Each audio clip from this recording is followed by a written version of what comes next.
Welcome to the Zyng ATM video tutorial presented by Zyng Technologies. Today we're discussing the feature Player's Advance Payback.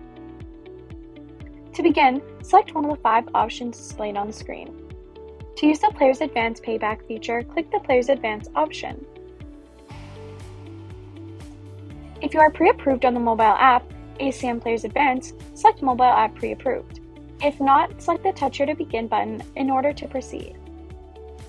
Please insert your debit card to begin.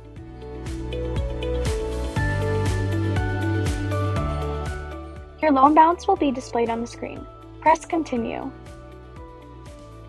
Select debit card or cash to make a payment. For the cash option, insert your cash in the cash in slot until the remaining balance is $0.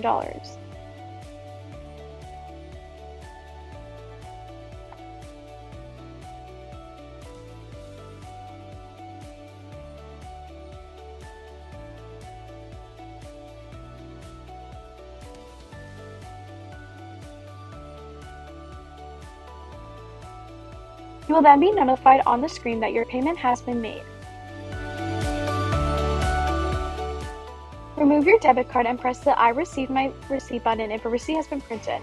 If not, select Reprint Receipt for your copy. Thank you for watching!